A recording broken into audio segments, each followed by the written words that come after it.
as a small agency or a solopreneur, it almost feels like all this heft and this cred building is super unnecessary, and it's something that we look at a lot later in our journey in terms of setting up a company, getting more clients or users. But let me be very honest with you. It's only when we started putting in the effort of showing ourselves as an actual brand, looking a little bit more professional than the average Joe out there, is when we were able to close a lot more high ticket clients. That's when it became very obvious, staring at our faces, the importance of what brand building in general is and why putting in all that energy into this matters. Hello and welcome to another episode of Design Hustle.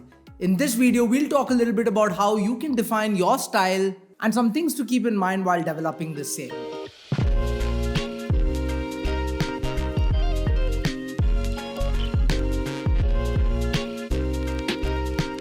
Trust me, this seems like a lot of effort at the very beginning, but doing this just makes it look like you have a lot more cred and just makes it a little easier for you to charge a bit of a premium price. Show me the money.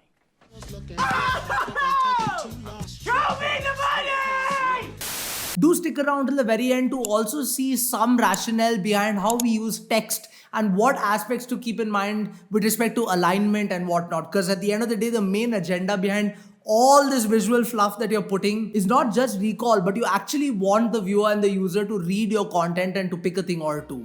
So first off, communicating content to evoke the right kind of emotions. So this brand building has a very subconscious impact going on over here, because at the end of the day, what we're trying to do is communicate content to evoke the right kind of emotions, right? The visual design that we use in terms of defining the style for our brand is the art of creating that captivating or meaningful experience that people can relate to, whether it's in the form of the integration of colors, typography, image, layout, whatever it may be. So these 2-3 things that we're going to discuss next with respect to how you can blend these attributes together is purely from this perspective, trying to get the right emotion out from the user. And very objective stuff. I'm not talking anything subjective over here. Tackling contrast for legibility. Sounds very obvious, but trust me, doing things like this have such a massive impact on the kind of emotion you can evoke from the user, I kid you not. So what I mean by contrast for legibility, of course, is to ensure that your content is readable across various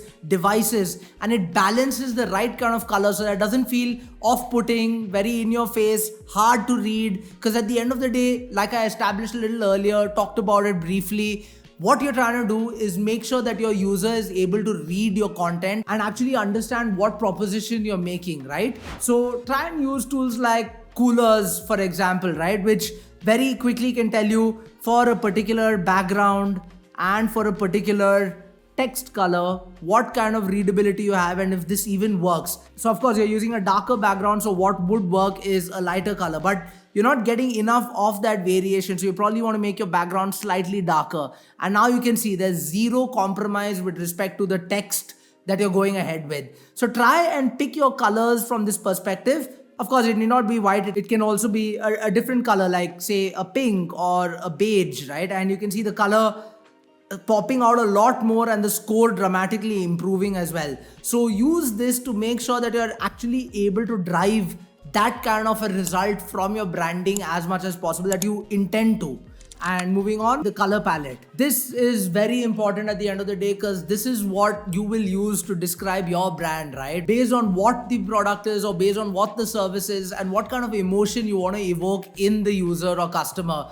If it's trust that you want to bring, if it's freshness from a food perspective that you want to bring, the greens that need to pop out, or the blues from a security, hospital, safety, trust angle that may be required, maybe for an AI, SaaS tool or whatever. But super essential, right? Choosing the colors that speak for you. Of course, there is a utility angle, there's an objective rationale behind why you've picked those particular colors, but there's also that subjective vibe that you're going for, right? What are you able to evoke from the user when they see that color, when they see red? Do they feel danger or do they feel love? And both are very contradictory from each other, and both red can evoke, but used in tandem with what color, used in tandem or in combination with what kind of imagery, all this makes a very massive impact with respect to how you can select a color palette that resonates with your brand identity.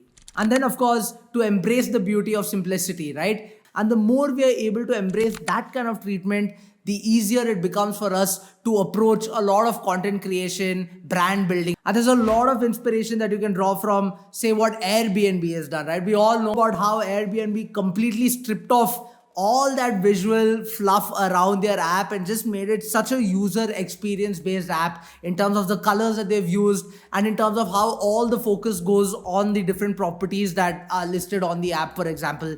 And just going through their blog and reading about their approach with respect to why they came up with a design system like that will give a lot of insight, into thinking of what minimalism means, in terms of what the beauty of simplicity means, in terms of how we can utilize that type of rationale and thinking and thought process in laying the foundations for our design systems when we create it.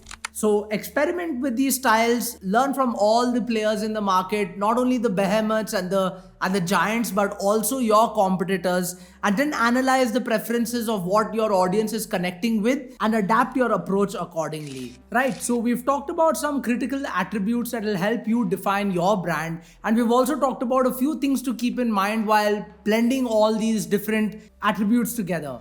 Now let's deep dive a little bit into the text aspect in particular and see what kind of stuff we can do with text so that we can ensure the reader focuses as much on those aspects of our collaterals as possible. By the way, I talk a lot about this kind of stuff in a course that I've put together on how to freelance, the link for which is available in the description box below. In this course, distilled into 6 to 8 hours of content, I talk about all the things I've learned over the years hustling across a bunch of different things, not only at my day job where at a point I was overseeing the work of close to 400 people in a wide range of content creation aspects, but also hustling on the side with our own agency, Design Crescendo, right? With over 50-60 clients that we have worked with across a bunch of various tasks. And all the tips and tricks that you need to know to build your personal brand, close clients, the kind of platforms and tools that you can use to make your work faster, all of that condensed in the course. So do check it out if that's the kind of stuff that you need to just give yourself an extra boost in your hustle. Moving onwards with the importance of alignment and design. So a lot of how we bring focus onto the text that we are displaying in these collaterals comes by focusing on alignment. And folks in office will tell you about how much of a stickler I am about those 2-3 pixels also with respect to the alignment of the text or the different assets on that particular creative and the kind of impact it has just to make yourself look a little bit more professional, and the fact that you're focusing on all those different aspects while putting your brand attributes together. So first off, with respect to organizing these elements, with respect to a certain kind of hierarchy and the kind of significance this hierarchy follows, right? And just defining all those aspects becomes very critical so that we can guide the viewer or the user, if it's an app, for example, with respect to how they're reading and consuming your content. Next is to figure out the alignment between text boxes, ragged left edges, knowing when to follow what kind of justification for your alignment, right? Whether it's fully justified, whether it's left aligned, whether it's centrally aligned. Like in newspapers, for example, right? The fact that a newspaper is a very long paper in general, and having text from one edge to the other doesn't really work out, which is why it's broken down into columns. Knowing that kind of aspect from an alignment perspective becomes a little critical for you to know how to present that content, whether it's on a website or a social media creative. Next, using grids to just kind of get that equilibrium and structure with respect to how you're putting your text together, right? Disrupting the grid. So knowing rules are important because at some point you also need to break the rules, and if you're breaking them without knowing them, then you don't know what you're up to, right? So thinking outside the box, just kind of placing elements beyond your usual alignment. If you're going for that playful vibe, if you're going for that very in your face treatment, this is the kind of stuff that you need to do. And grunge, for example, a design aesthetic that I love, is a lot like this, right? And I talk a lot about that design vibe and a bunch of other design treatments in general in the playlist breakdowns.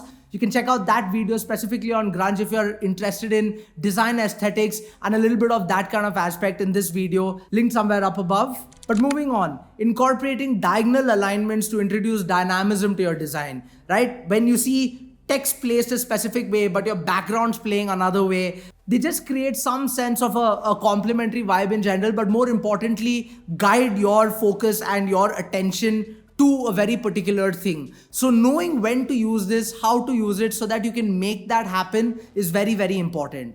By using these aspects of alignment, you can create layouts that not only maintain a sense of balance and order, but also inject a sense of movement. So there you go. Some tips and tricks to keep in mind while designing your personal style, coming up with your brand identity, and some aspects with respect to how to blend these attributes together.